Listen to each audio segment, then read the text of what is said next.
But let's look a bit about Randy Waldrum now. So much talk. His contract is up in a couple of weeks. But what do you think is the future? Because the players, as we've said, they've been an excellent crop. Yeah. They have been a good group of players, played their best football.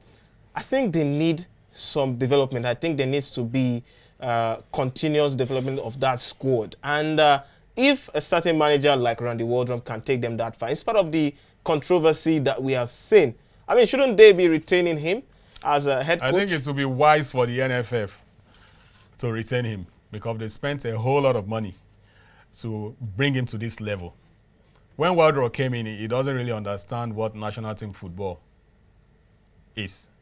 He went to the AFCON, you know, his body language was like, oh, you lose some, you win some, and move. Well, he doesn't understand the mentality. And before that time, they've gone around the world. They played the US home twice. They played Canada home twice.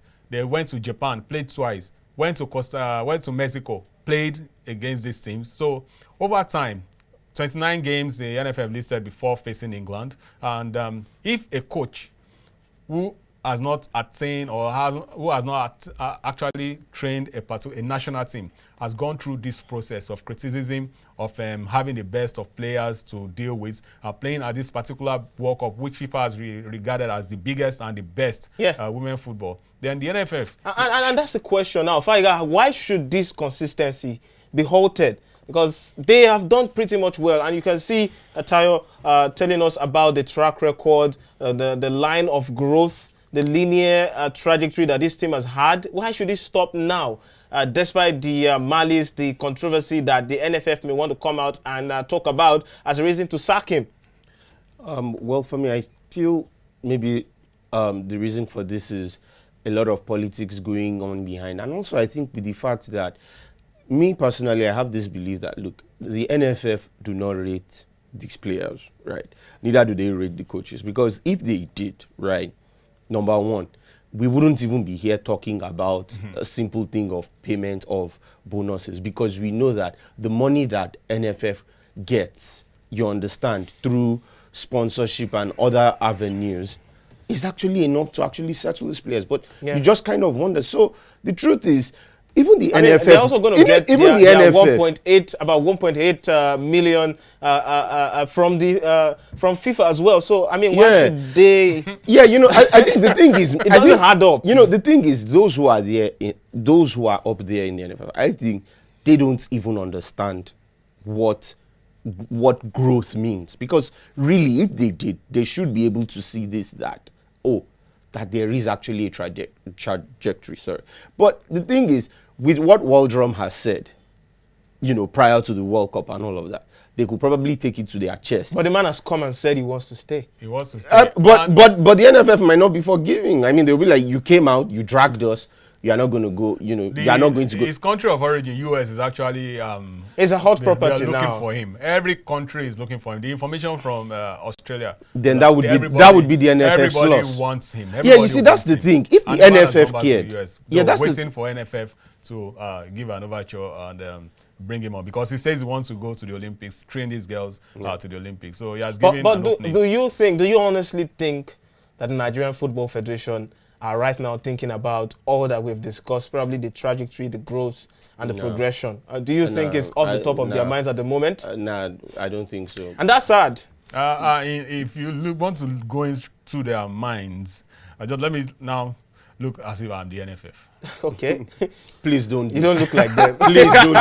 Please don't look like them. I don't even want to imagine. You look like them. You know, they might look at the downside of before the tournament, then look at what the coach has been able to achieve. Then they can look at the investment. Who do they want to bring in now? We don't want to bring in a Nigerian coach who, former player, or say Messi Akide, or who? What has she been able to then? And she may not be able to handle that thing, because she also handles the local clubs. Yeah, she is part of this team. Don't let me put it in the past. She's one of the coaches. Yeah. So, and I don't think she has the capacity to handle this team. I think Waldrum should be allowed to stay because of the investment in him. Because if you're not renewing now and you want him to go away, to go to another, that would be Nigeria's loss will be the gain of other countries. Remember, we had Thomas Dennerby. He didn't have this kind of experience. He left Nigeria, and India quickly picked him up. But this one has been to the global stage. Everybody has seen what he could do. He beat the team. Well, he led the team to beat the mighty the Australians.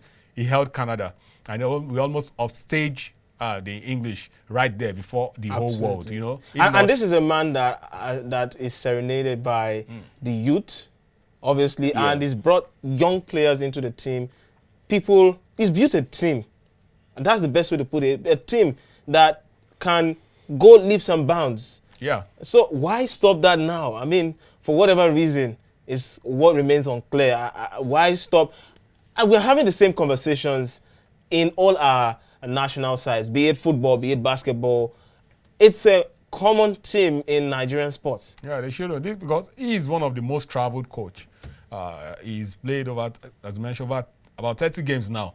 Can you imagine that 30 games, and these are international games, not African-based games. They are international games, that top quality games. The issue is that many people do not actually follow this team. True. Because if they do, they will know that the Falcons going to this World Cup, they were not going to be disgraced. They felt what happened at the WAFCON, where they felt they were going to be the already crowned queens of Africa, but they never knew that things have changed. So that complacency was taken away from there in Morocco, and they were brought down to earth. And since that time, the team has been evolving. Even the coach became toughened mentally.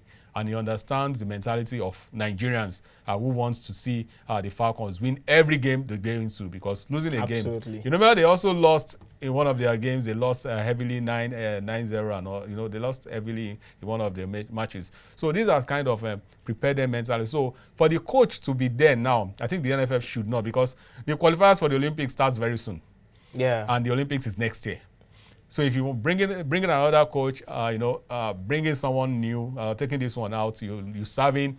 US is actually looking for him. And why wouldn't the man want to return home as well? He has gone home. He has gone to US, yeah. And definitely they want him. They want him to take charge. Remember, the US lost out in the round of 16 as well, defending champions. So they felt Randy Waldrum has done enough to handle the women's national team, and they believe that is the next person to take charge. So if the NFF or administrators know what they have done in the past in terms of building up this guy to this level, they should just continue with him, because they understand the team. Well, we'll see if they continue with him. Thank you very much for joining us, and yes, there's still more to talk about